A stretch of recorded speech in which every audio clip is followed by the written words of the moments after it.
سورہ بقرہ اس کے بعد ہے جو قرآن مجید کی سب سے بڑی سورہ ہے، اور بقرہ کے معنی گائے کے ہوتے ہیں۔ 286 آیتیں اس سورہ کے اندر ہیں۔ یہ سورہ مدنی دور میں نازل ہوئی، حضور اکرم صلی اللہ علیہ وسلم کی ہجرت کے بعد بالکل ابتدا میں نازل ہوئی، اور اس سورہ کے اندر اللہ تعالیٰ نے اتنے احکام دیے ہیں اور اتنی چیزوں سے منع کیا ہے کہ علامہ ابن کثیر لکھتے ہیں کہ تقریباً 1000 امر ہیں، یعنی 1000 چیزوں کا حکم دیا گیا ہے، اور 1000 نہی ہیں، یعنی 1000 چیزوں سے اس سورہ میں روکا گیا ہے۔ سورہ کی ابتدا ہوتی ہے الف لام میم سے۔ آپ جانتے ہیں کہ یہ حروف مقطعات میں سے ہے، الف لام میم صاد، الف لام را، الف لام میم را، اور اس طرح کی جتنے بھی آیتیں ہیں یہ حروف مقطعات کہلاتی ہیں، جن کے معنی کسی کو معلوم نہیں ہے، اللہ اور اس کے رسول کے علاوہ، اللہ تعالیٰ کے علاوہ کسی کو اس کے معنی معلوم نہیں ہے۔ حضور اکرم صلی اللہ علیہ وسلم نے بھی اس کے معنی بیان نہیں فرمائے۔ عام طور سے جتنے بھی ایسے الفاظ قرآن میں آئے ہیں ان کے فوراً بعد قرآن کی تعریف ہوتی ہے، جیسے یہاں دیکھیے ذالک الکتاب لا ریب فیہ، کہ وہ کتاب ہے جس میں کوئی شک نہیں ہے، کہیں تلک آیات الکتاب الحکیم۔ تو ایسا سمجھا جاتا ہے کہ اس لفظ کو بیان کرنے کے بعد قرآن مجید کی تعریف بیان کی جا رہی ہے، اور چیلنج کیا جا رہا ہے ان لوگوں کو جو عربی زبان کو جاننے والے تھے اور وہ انہی لیٹرز کے ذریعے سے الفاظ بناتے تھے اور اس کے ذریعے سے بات کرتے تھے اور لکھتے تھے۔ ان کو چیلنج کیا جا رہا ہے کہ یہی الف ہے، یہی لام ہے، یہ میم ہے، اور ان سے تم الفاظ بناتے ہو، لیکن یہ ایسے الفاظ ہیں کہ جن کے معنی تم نہیں سمجھ سکتے، حالانکہ تمہاری زبان کا لفظ اگر تم مہارت رکھتے ہو تو ایسا کوئی لفظ لا کر دکھاؤ، اور قرآن مجید کی طرح کوئی ایک آیت بھی یا ایک لفظ بھی لا کر کوئی ایک حدیث بھی تم پیش کر سکو۔ حضور اکرم صلی اللہ علیہ وسلم نے اس سورہ کی بہت تعریف بیان فرمائی، اس کی اہمیت بیان فرمائی کہ جو سورہ بقرہ اور آل عمران کی تلاوت کرتا ہے قیامت کے دن جب آئے گا تو اس کے اوپر بادل کے 2 ٹکڑے سایہ کر دیں گے، یا پرندے صف بنا کر پرندوں کے جوڑے اس کو اپنے جلو میں لے کر چلیں گے، اور اللہ تعالیٰ سے یہ فریاد کریں گے، اور یہ دونوں صورتیں یہ کہیں گی کہ اللہ یہ ہماری تلاوت کرتے تھے، ان کو آپ بخش دیجیے۔ یعنی یہ سورہ بقرہ اور سورہ آل عمران اپنے پڑھنے والوں کی طرف سے وکالت کریں گی۔ سورہ بقرہ کی حضور اکرم صلی اللہ علیہ وسلم نے یہ بھی فضیلت بیان فرمائی کہ جس گھر میں یہ پڑھا جاتا ہے شیطان سے وہ گھر پاک ہو جاتا ہے، شیطان کے حملوں سے، شیطان کے مکر و فریب سے، اسی طرح جادو سے، اور اس طرح کی جتنے بھی شر اور فساد کی چیزیں اگر اہتمام سے اس سورہ کی تلاوت کی جائے تو اللہ تعالیٰ گھر کی حفاظت فرماتے ہیں۔ اس سورہ کے اندر ابتدا ہوتی ہے، شروع میں ہی ایمان والوں کا تذکرہ کیا گیا، اس کے ساتھ ان لوگوں کا تذکرہ کیا گیا جو کفر کرنے والے ہیں، اور ایسے لوگ جو ہٹ دھرم ہیں جن کے بارے میں فرمائیں گے وہ کبھی مان کر نہیں دیں گے، آپ ان کو آخرت کی باتیں بتائیں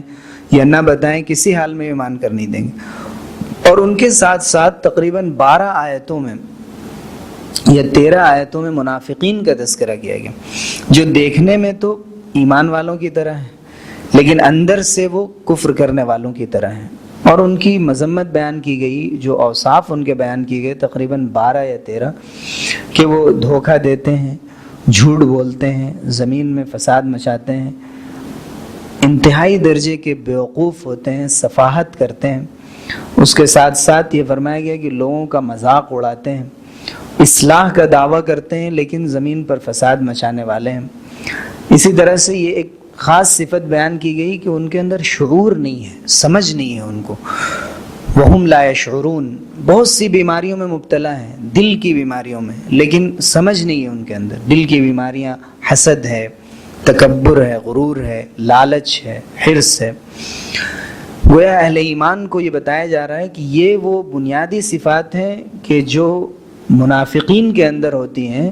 جھوٹ بولنا، دھوکے دینا، حسد کرنا، حرص کرنا، تکبر کرنا، اسی طرح سے بگاڑ پیدا کرنا، لوگوں کا مذاق اڑانا، بیوقوفی کے کام کرنا، ناسمجھی کے کام کرنا۔ تو اہل ایمان کو اپنے آپ کو ان صفات سے بچانا ضروری ہے، اگر ان میں سے کوئی بھی صفت پائی جاتی ہے تو گویا نفاق کی ایک صفت ہمارے اندر پائی جاتی ہے. ہمارے اندر عام طریقے سے یہ ساری بیماریاں ہم دیکھتے ہیں کہ معاشرے میں موجود ہیں. جھوٹ ہم بولتے ہیں, ہم دھوکے دیتے ہیں, جانتے یا انجانے میں دھوکہ ہم سے ہو جاتا ہے. ان صفات سے اپنے آپ کو بچانا ضروری ہے تاکہ ہم پورے معنی میں اہل ایمان میں شمار ہو سکیں اور نفاق کی علامتوں سے بچ سکیں. پھر اللہ تعالیٰ نے ایمان والوں کو, عبادت کی لوگوں کو, پوری انسانیت کو ایک اللہ کی عبادت کی دعوت دی اور حضور اکرم صلی اللہ علیہ وسلم کی رسالت کو تسلیم کرنے کی دعوت دی. اس کے بعد کچھ آیتوں میں جنت کا تذکرہ فرمایا گیا. پھر حضرت آدم علیہ السلام کی تخلیق کا تذکرہ ہے. پھر آیت نمبر 40 سے لے کر آیت نمبر 141 تک تقریباً 101 آیتوں میں بنی اسرائیل کا تذکرہ ہے. اسرائیل حضرت یعقوب علیہ السلام کا نام ہے اور ان کی اولاد بنی اسرائیل کہلاتی ہے, جنہیں یہود بھی کہا جاتا ہے. ان کے بارے میں بیان کیا گیا ہے کہ تم نے جو اللہ سے وعدہ کیا اس وعدے کو پورا کرو. سب سے پہلے ان سے مطالبہ کیا ہے کہ تم حضور اکرم صلی اللہ علیہ وسلم جو آخری نبی ہیں ان پر ایمان لاؤ, ورنہ حضرت موسیٰ پر ایمان تمہارا معتبر نہیں ہے. اب آخری نبی آ چکے ہیں, ان کو ماننا تمہارے لیے ضروری ہے. آمینوا بما انزلت مصدقا لما معکم. پھر ان سے مطالبہ کیا گیا ہے کہ تم صبر اور نماز کے ساتھ اللہ سے مدد مانگو, نماز کو قائم کرو, زکوٰۃ دو. اور پھر ان کی مذمت بیان کی گئی ہے کہ اے بنی اسرائیل, ہم نے تمہیں اتنی نعمتیں عطا کی تھیں اور سارے جہان پر تم کو فضیلت دی تھی, تم ڈرو اللہ سے. تم کو ہم نے فرعون کے ظلم سے نجات دی, سمندر میں تمہارے لیے ہم نے راستے بنا دیے, اور وادی سینا میں جب تمہارے لیے کھانے کو کچھ نہیں تھا تو آسمان سے ہم نے من و سلوہ نازل کیا, اور بادل کو تمہارے لیے سایہ بنا دیا. اسی طرح تمہارے لیے 12 چشمے پینے کے لیے جاری کر دیے. کتنی نعمتیں ہم نے تم کو عطا کی. تمہارے درمیان کثرت سے نبی بھیجے, اس کے باوجود بھی تم نے مان کر نہیں دیا. آپس میں ظلم کیا, فساد کیا. جب ان سے کہا گیا کہ اریحہ نامی ایک جگہ تھی وہاں جائیں, اور ان کو جس طرح کہا گیا تھا کہ جھک کر داخل ہوں, تو وہ گھسٹتے ہوئے وہاں داخل ہوئے. ان سے جب بھی کوئی مطالبہ کیا گیا تو اس کے خلاف انہوں نے کیا. اللہ تعالیٰ نے سخت ناراضگی کا اظہار فرمایا, اور اسی میں اس گائے کا تذکرہ بھی آیا ہے کہ جب ایک بھتیجے نے اپنے چچا کو قتل کر دیا تھا تاکہ جلدی سے وراثت میں اس کو حصہ مل سکے, اور لاش لے جا کر کسی دروازے پر رکھ دی تھی تاکہ پتہ نہیں چل سکے کہ کس نے قتل کیا ہے. تو اللہ تعالیٰ نے فرمایا کہ تمہیں ایک گائے کو ذبح کرنا ہے, اور اس گائے کے ذبیحے کو لے کر, اس کا گوشت لے کر اس مقتول پر, جو شخص قتل ہوا ہے, اس میں جیسے ہی اس کے ساتھ اس کو لگایا جائے گا تو وہ قتل ہونے والا شخص خود بتا دے گا کہ کس نے مجھے قتل کیا ہے. جب اللہ تعالیٰ نے ان کو یہ حکم دیا کہ تمہیں ایک جانور ذبح کرنا ہے, چونکہ تم نے بچھڑے کی عبادت کی ہے, گائے کی پوجا کی ہے, تو ایسے ہی جانور کو ذبح کرنے کا حکم دیا گیا جس کی وہ عبادت کرتے تھے اور اللہ کے ساتھ اس کو شریک کرتے تھے. تو انہوں نے طرح طرح کے سوالات شروع کیے کہ کس عمر کا جانور ہونا چاہیے, کس رنگ کا جانور ہونا چاہیے. پھر آخر میں جب انہوں نے کہا انشاءاللہ کہ اگر اللہ نے چاہا تو ہم ضرور اللہ کے حکم کے مطابق جانور ذبح کریں گے, تو پھر انہوں نے ذبح کیا. اور فرمایا گیا کہ اگر انہوں نے انشاءاللہ نہ کہا ہوتا تو وہ یہ کام نہیں کر سکتے تھے. پھر جب انہوں نے ذبح کیا اور اس کے ایک ٹکڑے کو لے کر مقتول پر لگایا تو اس نے بتا دیا کہ قاتل اصل میں کون ہے, اور جس کو سمجھا جا رہا ہے کہ اس نے قتل کیا وہ اصل میں قتل کرنے والا نہیں تھا. پھر فرمایا گیا کہ تمہارے دل اصل میں سخت ہو گئے, تمہارے دل اتنے سخت ہو گئے کہ پتھر کی طرح ہو گئے, یا اس سے بھی زیادہ سخت ہو گئے. پتھر بھی اللہ کے ڈر سے گر پڑتا ہے, پتھر سے بھی نہر جاری ہو جاتی ہے, پانی نکل پڑتا ہے. اور پتھر بھی وَإِنَّ مِنْ الْحِجَارَةِ لَمَا يَتَفَجَّرُ مِنْهُ الْأَنْهَارُ وَإِنَّ مِنْهَا لَمَا يَهْبِطُ مِنْ خَشْيَةِ اللَّهِ. لیکن تمہارے دل پتھر سے بھی زیادہ سخت ہو چکے ہیں. تم نے اللہ کے کلام میں, توریت کے اندر ملاوٹ کی, اس میں تحریف کی. پھر آگے ذکر کیا کہ تم نے فرشتوں کو, حضرت جبریل اور میکائیل اور جتنے بھی مقدس فرشتے تھے, ان کو یہ برا بھلا کہتے تھے, یہ جادو کے شکار ہو گئے تھے, یہ جادو کے ذریعے سے میاں بیوی کے درمیان تفریق پیدا کرتے تھے. یعنی جتنے بھی غلط کام ہو سکتے ہیں. اور ایک خاص صفت یہ بیان کی گئی کہ وَلَتَجِدَنَّهُمْ أَحْرَصَ النَّاسِ عَلَى حَيَاةٍ, زیادہ سے زیادہ زندہ رہنا چاہتے تھے، اور یہ کہتے تھے کہ جب بھی ہم مریں گے تو جنت ہمارے لیے لکھی ہوئی ہے اور جنت میں ہمارے علاوہ کوئی داخل نہیں ہو سکتا، اور اگر ہم جہنم میں گئے بھی تو ایام معدودہ، کچھ دن کے لیے ہم جائیں گے۔ خلاصہ کلام یہ کہ اللہ تعالیٰ نے یہودیوں کا تذکرہ اس لیے فرمایا تاکہ امت مسلمہ اور مسلمان اپنے کو ان تمام برائیوں سے محفوظ رکھ سکیں اور اللہ کے حکموں کے ساتھ کھلواڑ نہ کریں، جو کہ اللہ کے حکموں کے ساتھ اگر کھلواڑ کیا جائے گا تو کیسے ان قوموں کے ساتھ اللہ کا عذاب آیا اور اللہ کی پکڑ ہوئی کہ ان کو بندر بنا دیا گیا اور ان کو خنزیر بنا دیا گیا، اس انجام سے بچنے کی دعوت دی گئی ہے۔ اللہ تعالی ہم سب کو قرآن مجید کی ان حقیقتوں کو سمجھنے کی توفیق عطا فرمائے۔ کچھ ایسی چیزوں کا ذکر فرمایا ہے جو مسلمانوں اور یہود کے درمیان کی مشترک چیزیں ہیں، جیسے حضرت ابراہیم علیہ السلام کو دونوں مانتے ہیں اور عیسائی بھی ان کو مانتے ہیں۔ تو اللہ تعالیٰ نے حضرت ابراہیم علیہ السلام کی شخصیت کا تذکرہ کیا کہ اگر تم ان کو بڑا مانتے ہو تو ان کو اللہ تعالیٰ نے امام بنایا تھا، اور جتنی چیزوں میں بھی ان کا امتحان لیا وہ کامیاب ہوئے۔ ان کے والد بت کی پوجا کرتے تھے، بت پرستی کے شکار تھے، لیکن حضرت ابراہیم علیہ السلام نے اس کا انکار کر دیا۔ قوم کے ساتھ ان کا سامنا ہوا، ٹکراؤ ہوا، اس میں کامیابی کے ساتھ نکلے۔ نمرود کے ساتھ ان کو بحث کرنی پڑی، اس میں کامیابی کے ساتھ نکلے۔ اپنی زوجہ اور اپنے بچے کو بے آب و گیاہ میدان میں چھوڑ کر، اپنے وطن کو چھوڑ کر انہیں ہجرت کرنی پڑی، اس کو انہوں نے قبول کیا۔ اسی طرح جب ان کو آگ میں ڈالا گیا اس میں کامیاب ہوئے۔ حضرت اسماعیل علیہ السلام کو ذبح کرنے کا حکم دیا، اس میں کامیاب ہوئے۔ تو اللہ تعالیٰ نے فرمایا کہ وَإِذِ ابْتَلَىٰ إِبْرَاهِيمَ رَبُّهُ بِكَلِمَاتٍ فَأَتَمَّهُنَّ، کہ ابراہیم کو جتنی بھی چیزوں میں آزمایا گیا انہوں نے اس کو مکمل کر دیا۔ تو حضرت ابراہیم علیہ السلام کی شان تو یہ ہے، اور انہوں نے دعا فرمائی تھی کہ اللہ ایک امت مسلمہ پیدا فرما، ایک قوم پیدا فرما جو آپ کے سامنے جھکنے والی ہو، اور ان میں ایک نبی پیدا فرما۔ وہ دعا اللہ تعالیٰ نے حضرت ابراہیم علیہ السلام کی قبول فرمائی تھی۔ تو یہود سے جو ڈیبیٹ چل رہا ہے سورہ بقرہ کے اندر تقریباً 100 آیتوں میں، اس میں بتایا گیا ہے کہ تم حضرت ابراہیم علیہ السلام کی دعوت کو دیکھو، اگر ان کو بھی بڑا مانتے ہو تو اس سے بھی یہ معلوم ہوتا ہے کہ آخری نبی حضرت محمد مصطفیٰ صلی اللہ علیہ وسلم پر ایمان لانا تمہارے لیے ضروری ہے، اور جتنی بھی چیزیں تمہارے اندر جو برائیاں پیدا ہو گئی ہیں ان کو ختم کرنا ضروری۔ پھر اللہ تعالیٰ نے دوسرے پارے کی شروعات جو ہوتی ہے وہ تحویل قبلہ کی بحث سے ہوتی ہے کہ حضور اکرم صلی اللہ علیہ وسلم نے مدینہ ہجرت کرنے کے بعد بھی تقریباً 15-16 مہینے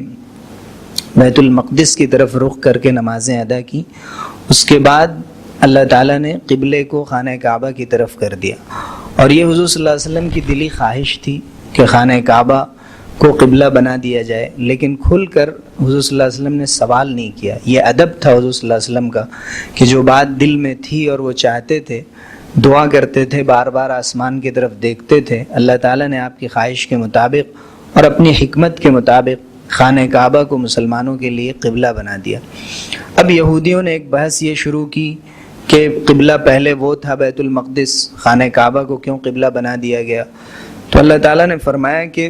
اصل قبلہ اللہ کی ذات ہے، اصل جو تمہارا رخ ہے وہ اللہ کی طرف ہے، اور پھر جب یہ تم مانتے ہو کہ رخ اللہ کی طرف کرنا ہے تو چہرہ کسی بھی طرف پھیرنے کو کہہ دیا جائے تمہیں ماننا چاہیے۔ تمہیں جب کہا گیا تھا بیت المقدس کی طرف رخ کرو تو بیت المقدس کی طرف کر، جب کہہ دیا گیا خانہ کعبہ کی طرف کرو تو خانہ کعبہ کی طرف کرنا ہے۔ اس میں تمہیں کوئی اعتراض نہیں ہونا چاہیے۔ اصل چیز اللہ کی طرف رخ کرنا ہے، اللہ کی طرف اپنا دھیان رکھنا ہے، اور حقیقت تو یہ ہے کہ یہ لڑنے کی، بحث کرنے کی چیز نہیں ہے، اور یہ نیکی کی کوئی بات ہے کہ ادھر رخ کریں یا ادھر رخ کریں۔ جب جہاں حکم دیا گیا اس طرف رخ کریں۔ اصل نیکی کی بات جو سورہ بقرہ میں جسے آیت بر کہتے ہیں، نیکی کی آیت، اللہ تعالیٰ نے اس میں اس بحث کو، قبلے کی بحث کو سمیٹتے ہوئے فرمایا کہ لیس البر ان تولوا وجوہکم، نیکی یہ نہیں ہے کہ تم اپنا رخ مشرق کی طرف کر رہے ہو یا مغرب کی طرف کر رہے ہو۔ نیکی تو یہ ہے کہ اللہ پر ایمان لاؤ، آخرت پر ایمان لاؤ، فرشتوں پر ایمان لاؤ، نبیوں پر ایمان لاؤ، اور اللہ کی محبت میں مال خرچ کرو، رشتہ داروں کو دو، یتیموں کو دو، مسکینوں کو دو، مسافروں کو دو، مانگنے والوں کو دو، اور لوگوں کی گردن چھڑانے میں خرچ کرو۔ اگر کوئی غلام ہے، کوئی قیدی ہے، اس کو آزاد کرنے، اس کو رہا کرانے میں تم خرچ کرو۔ نماز قائم کرو، زکوٰۃ دو، جب وعدہ کرو تو وعدے کو پورا کرو، اور ہر حال میں صبر کرو، جنگ کے میدان میں بھی صبر کرو۔ اللہ نے جن چیزوں سے منع کیا ان سے اپنے آپ کو روکو، یہ بھی صبر ہے۔ جس چیزوں کا حکم دیا ان پر جمے رہو، یہ بھی صبر ہے۔ یہ وہ چیزیں ہیں جن کے بارے میں فرمایا گیا کہ اگر کوئی یہ کر لیتا ہے تو یہی وہ لوگ ہیں جو سچے ہیں۔ اصل سچے لوگ یہی ہیں، اور اصل تقوی والے لوگ یہی ہیں۔ اصل نیکی کا کام یہ ہے۔ پھر اس سورہ بقرہ کے اندر اللہ تعالیٰ نے قرآن مجید کے بڑے حصے میں جو مضامین بیان ہوئے ہیں اکثر اس میں بیان فرمائے۔ مثلا نماز کی فرضیت کا ذکر آیا، روزے کی فرضیت کا ذکر آیا، حج کے احکام اس میں بیان کیے گئے، اسی طرح زکوٰۃ کا حکم اس میں دیا گیا۔ اگر کوئی کسی کو قتل کر دے تو اس میں قصاص کا حکم دیا گیا کہ اس کو بھی اس کے بدلے میں قتل کیا جائے گا۔ اسی طرح اس سورہ کے اندر اللہ تعالیٰ نے حج کے اور بھی تفصیلی احکام بیان فرمائے، روزے کے طرف اشارہ کیا، رمضان کے مہینے کی فضیلت بیان فرمائی۔ اسی طرح اللہ تعالیٰ نے اس میں یہ چند باتوں سے منع فرمایا کہ لوگوں کا مال غلط طریقے پر نہ کھایا جائے، چاہے وہ چوری ہو، رشوت ہو، سود ہو، کوئی بھی طریقہ ہو، غلط طریقے پر غلط قسم کے مقدمے قائم کر کے اور اپنی چرب زبانی کے ذریعے غلط اور جھوٹ بول کر یا جھوٹی گواہی دے کر لوگوں کا مال نہ دبایا جائے۔ یہ اللہ تعالیٰ کو سخت ناپسند ہے۔ پھر جوئے اور شراب سے اس میں منع کیا گیا، ربا سے منع کیا گیا، سود سے منع کیا گیا، اور چاند کو اللہ تعالیٰ نے اس بات کی علامت قرار دیا کہ جتنی بھی اسلامی عبادتیں ہیں ان کو اس کے لیے بنیاد بنا دیا گیا۔ وَيَسْأَلُونَكَ عَنِ الْأَهِلَّةِ قُلْ هِيَ مَوَاقِيتُ لِلنَّاسِ وَالْحَجِّ، کہ جتنے بھی کام ہیں، روزہ کب سے شروع ہوگا، حج کن دنوں میں ہوگا، یہ سب چاند کی تاریخوں سے اسے طے کیا جائے گا۔ گویا جو چاند کی تاریخیں ہیں اور ہجری تاریخیں ہیں، یہ مسلمانوں کا ایک خصوصی امتیاز ہے، اور اس سے واقف ہونا اور اس کو جاننا ضروری ہے۔ قرآن مجید نے اس کی طرف اشارہ کیا۔ ہمیں افسوس کے ساتھ کہنا پڑتا ہے کہ ہم عیسوی کیلنڈر سے واقف ہوتے ہیں لیکن لونر کیلنڈر سے واقف نہیں ہوتے۔ ٹائن بی جو بہت بڑا مورخ ہے، جب وہ پاکستان آیا اور اس نے اپنا لیکچر دیا، لیکچر کے بعد ایک شخص جب آٹوگراف کے لیے بڑھا تو اس نے اپنا سگنیچر کرنے کے بعد یہ پوچھا کہ آج آپ کی کون سی تاریخ، تو وہ کچھ بھی نہیں بتا سکا۔ تو اس نے صرف یہ کہا کہ جو قومیں اپنی تاریخ بھلا دیتی ہیں، تاریخ بھی ان کو بھلا دیتی ہیں، کہ جب آپ اپنی تاریخ نہیں یاد رکھ سکتے کہ جو ہجری کیلنڈر اس مسلمانوں نے شروع کیا، حضرت عمر ابن خطاب رضی اللہ عنہ نے شروع کیا، ہمیں معلوم ہی نہیں ہوتا کون سا مہینہ گزر رہا، مہینے کی کون سی تاریخ ہے، سوائے یہ کہ 12 ربیع الاول ہو یا رمضان ہو یا شعبان کی خاص تاریخیں ہوں یا رجب ہو، اس کے علاوہ ہمیں عام طریقے سے نہیں معلوم ہوتا۔ اس طرف بھی توجہ کی ضرورت ہے۔ اسی طرح اس سورہ کے اندر خرچ کرنے کی فضیلت بیان کی گئی اور پوچھا گیا کہ لوگ پوچھتے ہیں کہ کیا خرچ کریں، کہہ دیجئے کہ خرچ کرو والدین کے لیے، رشتہ داروں کے لیے، یتیموں کے لیے، مسکینوں کے لیے۔ سب سے پہلے والدین کا ذکر کیا گیا کہ والدین پر سب سے زیادہ خرچ کیا جائے، پھر رشتہ داروں پر خرچ کیا جائے، پھر ترتیب وار دوسروں پر خرچ کیا جائے۔ اسی سورہ کے اندر جہاد کے احکام بیان کیے گئے، یتیموں کے بارے میں ذکر کیا گیا کہ ان کے ساتھ حسن سلوک کیا جائے۔ اسی طرح خواتین کے بہت سارے مسائل ذکر کیے گئے، ان کے مخصوص ایام اور مخصوص حالات کے احکام کیا ہوں گے، اور میاں بیوی کے آپس کے جو تعلقات ہیں ان کے کچھ آداب بیان کیے گئے، اور یہ بیان کیا گیا کہ جو لغو قسم ہوتی ہے، بات بات میں انسان قسم کھا لیتا ہے، یا کوئی بات ایسی ہے کہ جو اس کو معلوم تھا کہ یہی ہے، قسم کھانے کے بعد معلوم ہوا کہ نہیں ایسا نہیں تھا، اس کو کہا گیا کہ لغو قسم ہے۔ اس پر اللہ تعالیٰ پکڑ نہیں فرماتے ہیں کہ ہمیں معلوم تھا کہ ایسا ہی ہوا ہے اس لیے ہم نے قسم کھا لی، بعد میں معلوم ہوا کہ میری معلومات غلط تھی، تو اس پر اللہ کی طرف سے پکڑ نہیں ہے۔ لیکن ایک بات کہ جو طے کر کے قسم کھائی جائے کہ خدا کی قسم میں ایسا کروں گا، اور اس کے بعد اسے نہ کیا جائے تو اس پر کفارہ ہوتا ہے۔ یا ماضی میں کوئی بات پہلے ہو چکی ہے اور ہمیں معلوم ہے کہ یہ بات ہوئی ہے، اور جان بوجھ کر یہ قسم کھانا کہ ایسا نہیں ہوا ہے، اسے کہتے ہیں یمین غموس، یعنی ایسی قسم کہ جس کی وجہ سے انسان گناہوں میں ڈوب جاتا ہے اور گناہ کا یعنی جو قسم کا کفارہ ہوتا ہے وہ بھی اس گناہ کو معاف نہیں کر پاتا۔ قسم کے کفارے کا ذکر ابھی سورہ مائدہ کے اندر آئے گا۔ اس کے بعد اور بھی بعض مسائل، مثلا ایلا کا حکم اس سورہ میں بیان کیا گیا کہ اگر کوئی یہ قسم کھا لے کہ میں 4 مہینے اپنی بیوی سے قریب نہیں ہوں گا اور اس کے بعد 4 مہینے اسی حالت میں گزر جائیں تو 4 مہینے کے بعد اگر وہ قریب نہیں ہوتا ہے تو طلاق واقع ہو جاتی۔ بعض حضرات اس آیت کی وجہ سے یہ سمجھتے ہیں کہ اگر کوئی 4 مہینے 6 مہینے سال بھر اپنی بیوی سے دور رہ جائے تو خود بخود نکاح ختم ہو جاتا ہے۔ بہت سے لوگ سوال کرتے ہیں جس سے اندازہ ہوتا ہے کہ ہم تو، بعض لوگوں نے کہا کہ شادی کے بعد ملاقات ہی نہیں ہوئی، دور رہے ہمیشہ، تو اس کا مطلب ہے کہ طلاق خود بخود ہو گئی اور دونوں یہ رشتہ ختم ہو گیا۔ ایسا نہیں ہے۔ اگر کوئی قسم کھا لے کہ میں 4 مہینے قریب نہیں جاؤں گا اور اس کے بعد اس قسم پر باقی رہے تو یہ رشتہ ختم ہوتا ہے، ورنہ نہیں۔ اسی کے ساتھ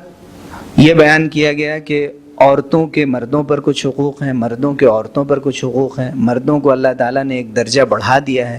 پھر طلاق کی تفصیل بیان کی گئی کہ طلاق کا ادب کیا ہے۔ طلاق ایک بنیادی ضرورت ہوتی ہے نکاح کے بعد،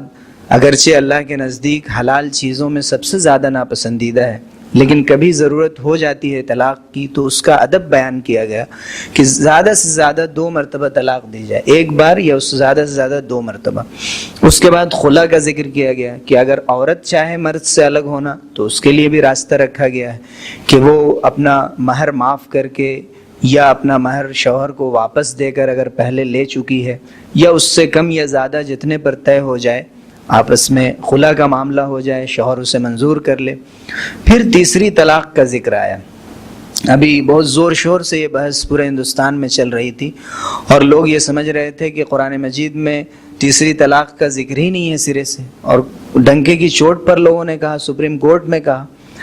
حقیقت تو یہ کہ اگر قرآن میں ذکر نہ بھی ہوتا اور حدیث میں ذکر ہوتا تو یہ کافی تھا۔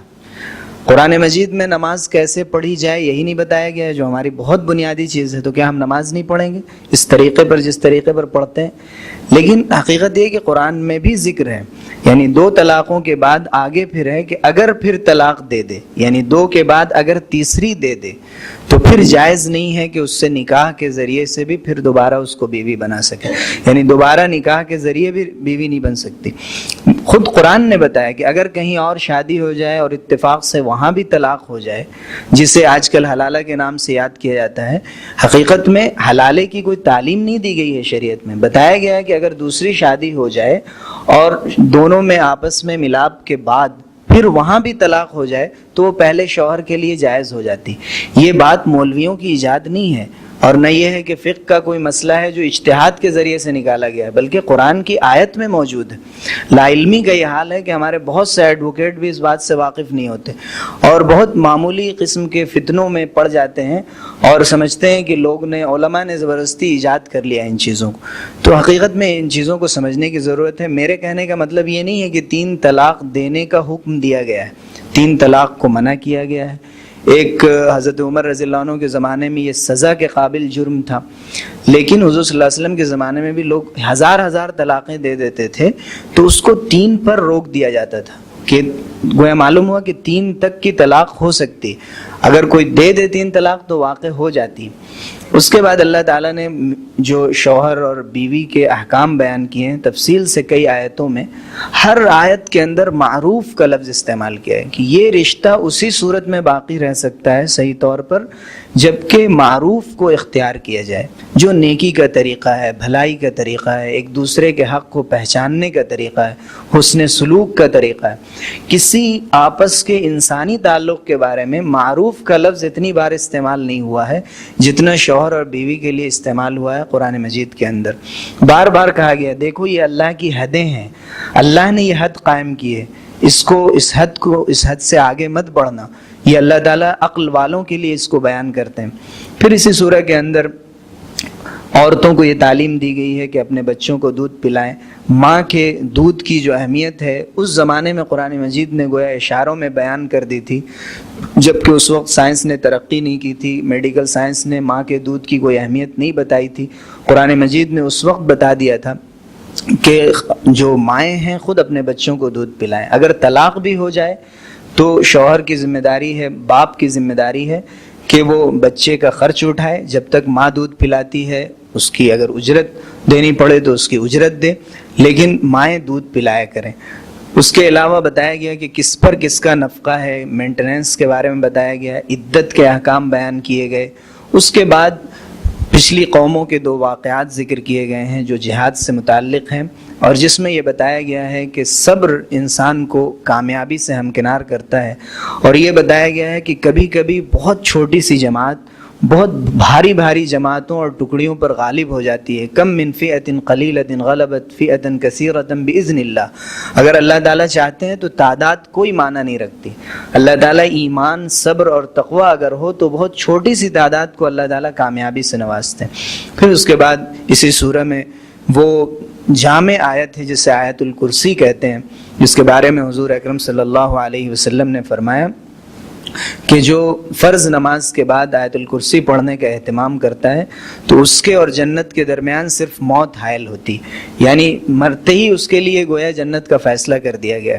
پھر یہ فرمایا گیا کہ لا اکراہ فی الدین، دین میں کوئی زبردستی نہیں ہے، دین کی دعوت دی جائے گی لیکن دین کے لیے، دین کو اختیار کرنے کے لیے کسی پر جبر نہیں کیا جائے گا، زور زبردستی نہیں کی جائے گی۔ پھر اللہ کے راستے میں خرچ کرنے کی بہترین فضیلتیں بیان کی گئی ہیں کہ کتنا فائدہ اس کا ہوتا ہے دنیا میں اور کتنا فائدہ ہوتا ہے اس کا آخرت میں، اور یہ کہا گیا ہے کہ اللہ تعالیٰ خوب بڑھانے والے ہیں اور خوب جاننے والے ہیں کہ کون خرچ کر رہا ہے، کہاں خرچ کر رہا ہے، کس نیت سے خرچ کر رہا ہے،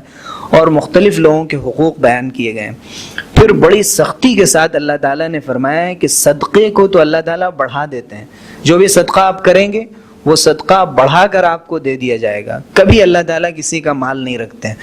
اللہ کے بندوں پر خرچ کیا جائے گا، اللہ تعالیٰ اپنی طرف سے اس کو بڑھا چڑھا کر دیں گے، اضعافا مضاعفا، اور اگر سود لیا جائے گا تو اللہ تعالیٰ اس کو مٹا دیں گے، یعنی اس میں کوئی برکت نہیں ہوگی، مال دیر سویر ضائع ہو کر رہے گا، اگر آپ کی زندگی میں نہیں تو اگلی نسل میں برباد ہوگا، اور اگر ایسا نہیں تو آپ کے بچوں میں لڑائی جھگڑے اور کیس اور مقدمے میں وہ مال برباد ہوگا، لیکن اسی دنیا میں اس مال کو برباد ہونا ہے۔ صرف فرد کا یہ معاملہ نہیں ہے بلکہ دنیا کی بڑی بڑی قومیں جو سودی کاروبار کر رہی ہیں آج دیکھ رہی ہیں کہ بینکنگ سسٹم کیسے نقصان سے دوچار ہے اور کیسے حالات دنیا میں پیدا ہو رہے ہیں۔ اللہ تعالیٰ نے فرمایا کہ اگر تم سود کو نہیں چھوڑتے ہو تو گویا کہ تم ہم سے جنگ کر رہے ہو۔ کسی چیز کے بارے میں یہ نہیں فرمایا کہ اگر کوئی سود کو نہیں چھوڑ رہا ہے تو کہہ دیجئے، اعلان کر دیجئے کہ اللہ کے ساتھ وہ جنگ کر رہا ہے۔ پھر اسی سورہ کے اندر وہ قرآن مجید کی سب سے بڑی آیت جو ایک صفحے کے اندر ہے، آیت مدائنہ کہلاتی ہے کہ اگر آپس میں قرض کا معاملہ ہو تو مستحب یہ ہے کہ اس کو لکھ لیا جائے، گواہ بنا لیا جائے، کوئی بھی معاملہ ہو اسے صاف ستھرے طریقے پر انجام دیا جائے۔ اگر کسی کے پاس کوئی گواہی ہو تو اسے چھپایا نہ جائے، حق کو قائم کرنے کے لیے گواہی پیش کی جائے اور گواہی دی جائے۔ پھر یہ سورہ ختم ہوتی ہے